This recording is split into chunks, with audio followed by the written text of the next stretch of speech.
11-sentyabr voqealari haqida ham ogoh qilgan edim. Men buni avvalroq bashorat qilgandim, ancha avvalroq. Keling, men sizga haqiqiy bashoratlar qanday bo'lish haqida gapirib beraman.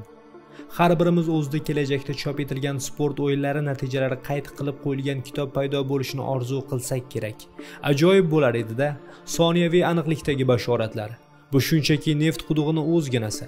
Insonlar afsuski bunday qobiliyatlardan yiroq.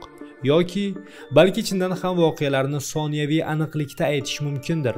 Siz meni jinniga chiqarib qo'ysangiz kerak, lekin bunday bashoratlar chindan ham mavjud. Ularni esa Simpsonlar aytib o'tgan. Ola, Nostradamusni hazm qilish mumkin. U bu cho'pchaklarni 500 yil oldin aytgan edi va o'sha davr odamlari soddaligi sabab ishonib ketavergan. Vanga fenomenini ham tushunish mumkin. Ommaviy axborot vositalari inson ongiga uni bashoratchi ekanini singdirib yubora olgan. Ammo multfilmga bunday yondasha olmayman. O'zining 27 yillik efirlari davomida Simpsonlar juda ko'p narsadan ogoh qila oldi. Keling ozgina nafas rostlab olaylik va men bu narsalarni birdan fosh qilishni boshlayman. Uddasidan chiqa olarmikinman? Agar oddiy oilaviy multfilm rostdan ham g'ayritabiiy voqealarga to'la bo'lsa-chi? Gap nima haqida ketayotganiga ham tushunmayotganlarga havas qilsa arziydi. Hozir sizga hammasi haqida gapirib berishadi. Badaningiz jimirlab ketsa ajab emas. Kim ham o'ylabdi dersiz? Bizning davrimizda eng aniq bashoratlar multfilm qahramonlari tarafidan aytiladi deb. Ebola vabosi, Notre-Damdagi yong'in, Trump prezidentligi, Pokemongo, 11-sentyabrdagi terakt, juda ko'p texnologik yangiliklar va hatto matematik tenglamalar ham.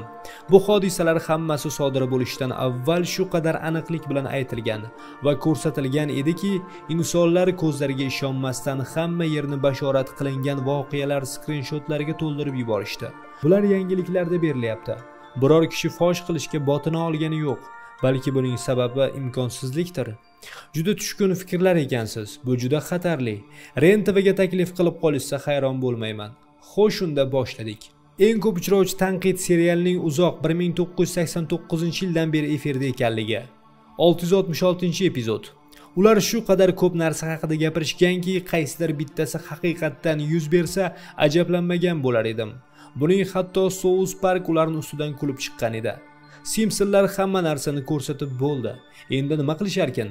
Axir ular 13 yildan beri efirda. Hamma narsa yuz berib bo'lgan.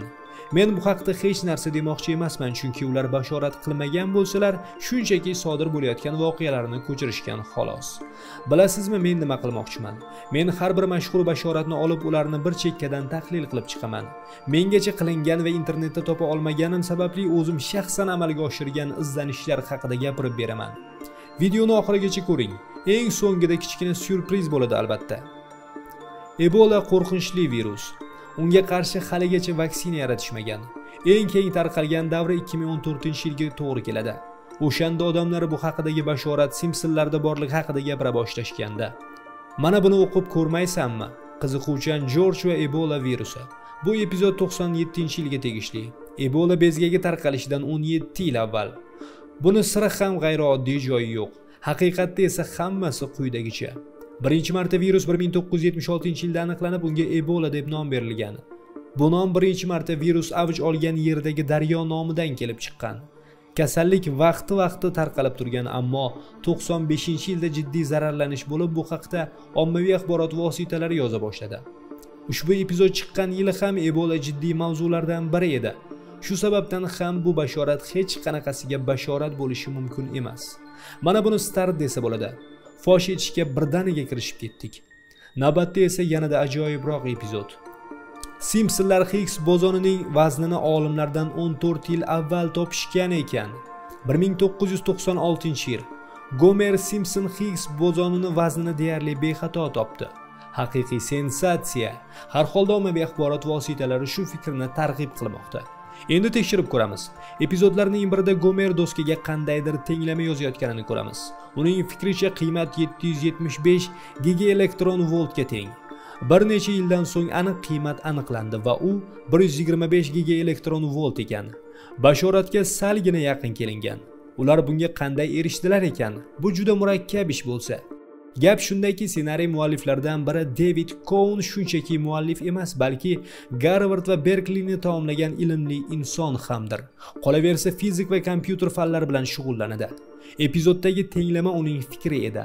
U o'zining eski tanishi David Sheminovich astronomiya professoriga aloqaga chiqadi va u Sheminovich taxminiy tenglama tuzadi. Umuman olganda, Simpsonlar siz o'ylaganchalik ahmoq emas. Matematika muxlislari uchun ruscha tarjimada bir qiziq kitob bor. Simpsonlar va ularning matematik sirlari. Bu tenglamadan biz Higgs bozonining vazni 775 ekanligini bildik. Domla, men buni Simpsonlardan ko'rgan edim. Jim bo'l, keyingi bobga o'tamiz. G'ayritabiiy ong bu seni matematikani Simpsonlarni ko'rib o'rganding degani. Fan haqida gapirishni boshlagan ekanmiz. Keling, Simpsonlar tomonidan paydo bo'lishidan ancha avval bashorat qilingan texnologiyalarga to'xtalib o'tamiz. Bilasizlarmi, Simpsonlar hatto T9 ni ham ixtiro qilishgan emish.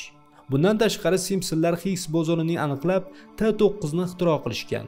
Bu epizod 1994-yilga borib taqaladi. T9 esa 2007-yilda paydo bo'ldi. Ammo bu faqatgina shov-shuv uyushtirishga urinayotganlarning fikri. Aynan ular T9 ni bashorat qilishgan. Bu kashfiyot 2007-yildagina mashhur bo'ldi. Ozroq vaqt ajratib Google dan izlab topa olmasligimiz mumkin. Xullas, hamma shu bashoratni tarqata boshladi. Bu yerda kontekst juda muhim. Keling eshitib ko'ramiz. Xo'y, Newtoningga Martinni adabini ber deb yozchi. Martani tatib ko'rmoq, keyin u menga Newtoningni ber deydi.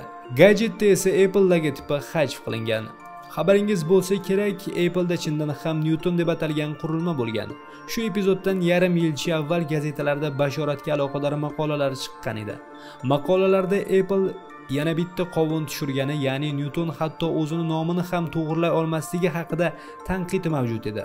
Umuman olganda, tarjimaga qaratilgan bu qurilma mutlaqo savodsiz edi. Simpsonlar esa yana bir marta navbatdagi voqeani hajf qilishdi xolos. 1998-yilgi qismda esa ular VR ni taxmin qilishadi. Ajoyib. Kelinglar o'zimizni gumondor kabi tutib, har qanday fantast buni taxmin qila olishi mumkin deb qaraymiz. Faktlarga o'tamiz. 92-yil. Maysatarosh filmi. Ana xolos. 1962-yilda VRlarning eng birinchisi rasman patentlashtirilgan. Uni sensorama deb atashgan. Keyin esa asta-sekin 70 va 85-yillarda shlemlar paydo bo'ldi. Bu kabi texnologiyalar 90-yillar oxiridagina paydo bo'la boshlagan degan fikrga borishning o'zi g'alati. Men ham bashoratchiman.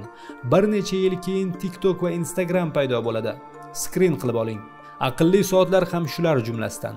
95-yil. Buni qarangga, agar ularni kimdir bashorat qilganda ham bu Sky-Fi va Star Trek bo'ladi.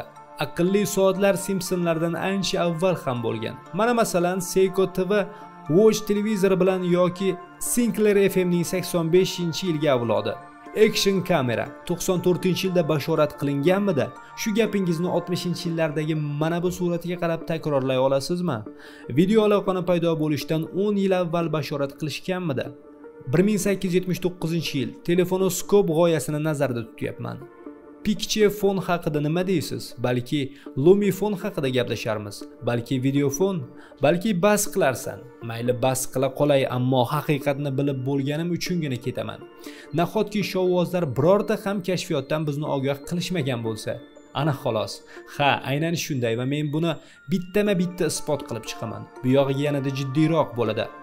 Ommaviy hype o'zi nimadan boshlandi? Mana bu kadrdan. Siz uni juda yaxshi bilasiz. Simpsonlar Trumpni prezidentligini 15 yil avval taxmin qilishgan edi. Ikki tomchi suvga o'xshash kadrlar. Dahshat. Nahotki inson shu qadar soddalashib ketgan bo'lsa, barmoqlar va Google dan foydalanishni ham bilmasmikan? Men bu bashoratni 15 soniya ichida fosh qilib, Trumpning 2015-yil 16-iyunda eskalatordagi sahnasini topdim. Keyin esa Fox'ning rasmiy saytida ushbu voqea aks ettirilgan, ammo keyinroq chiqqan animatsion filmga ko'zim tushdi. Bu hatto epizod ham emas, shunchaki Trumpning chiqishini ko'chirgan va ozgina kulgu aralash promo-rolik edi. 2000-yilda Liza chindan ham Trumpning prezidentligi haqida gapirib o'tgandi. Mana shu yerda ham haqiqatdan ham hayratga tushib qoladi. Trump g'alabasini multserial yaratuvchilari bashorat qila olganlar. Mana o'sha 2000-yilda ishlangan epizod. Hammamizga ma'lumki, prezident Trump davlat g'aznasini sovurib qo'ygan.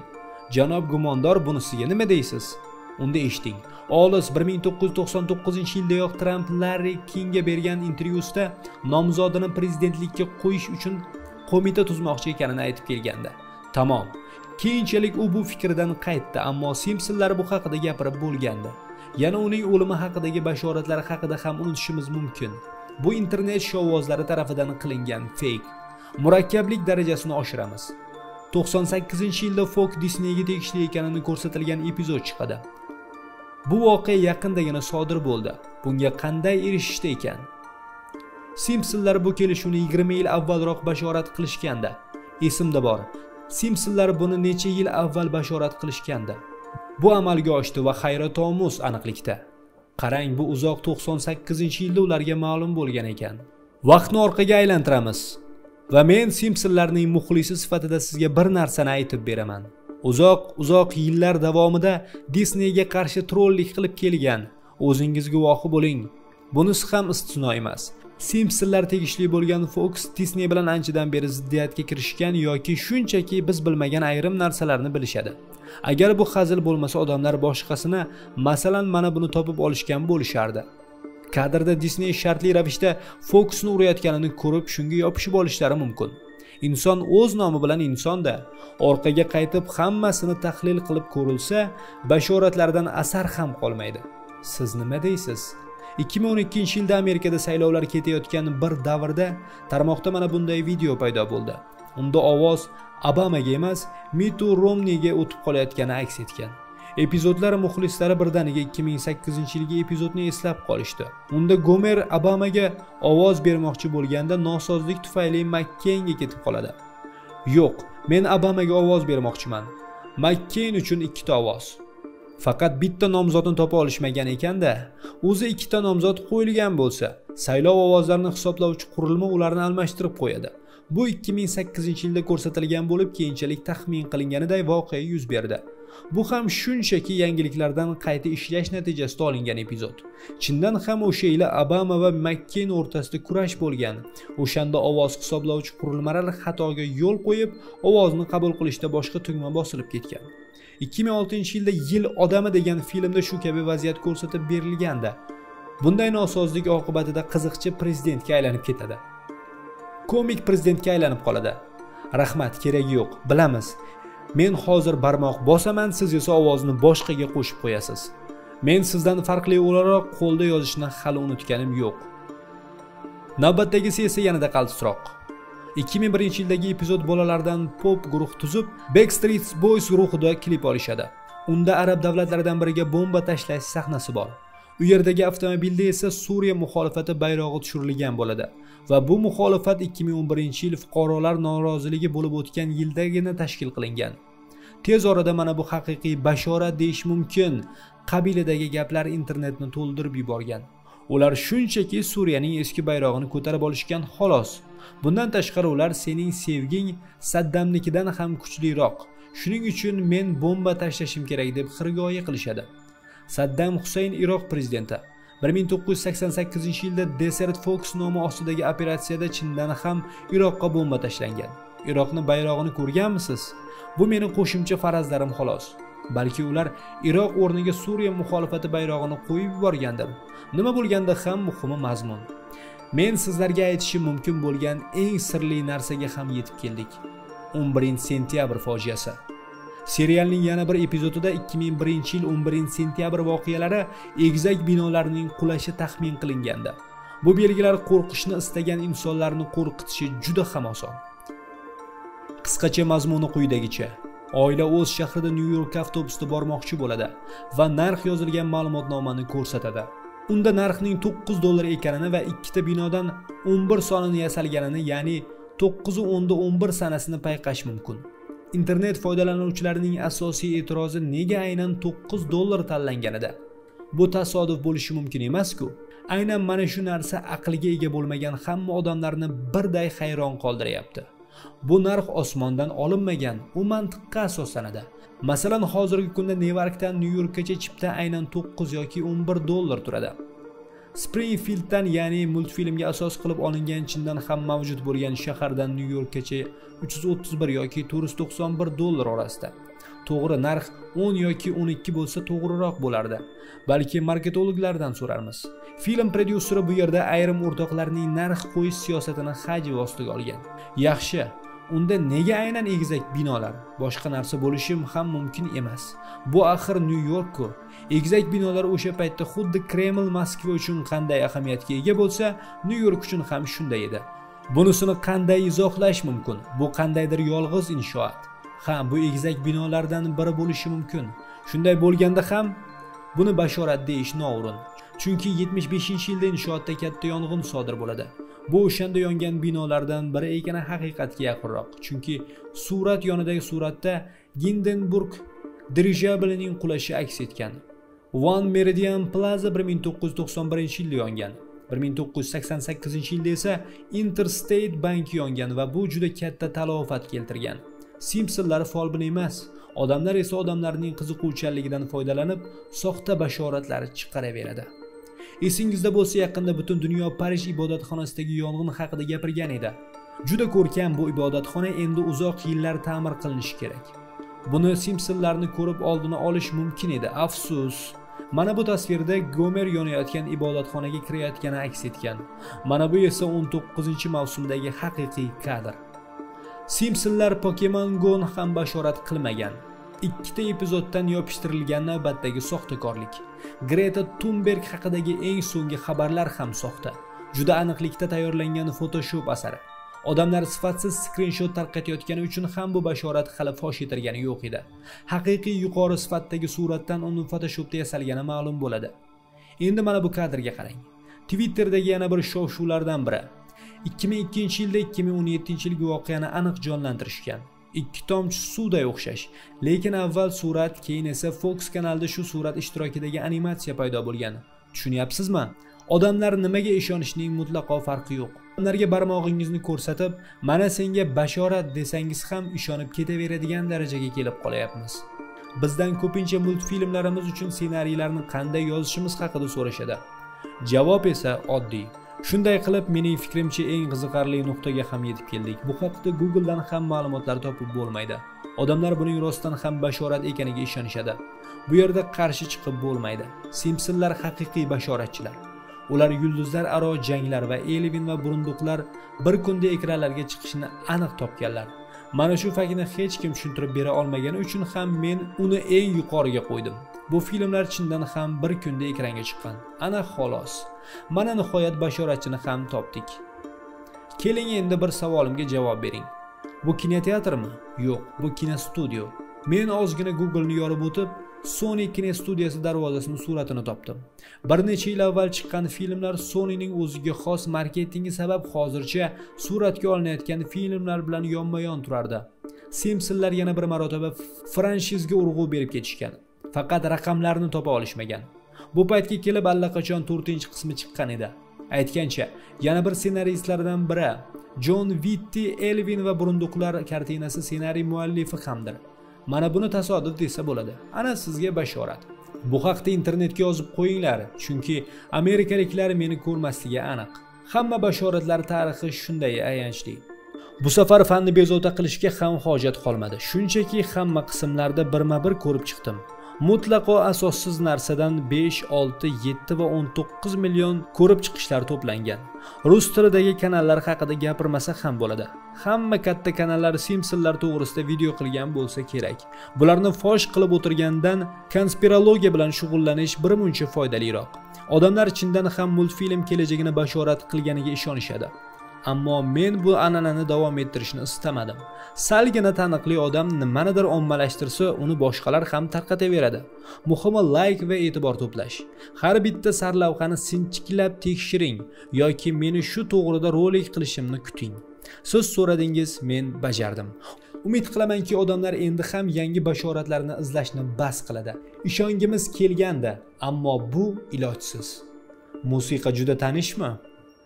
Matnni Jasur Rahmon o'qidi. Nurli media mahsuloti.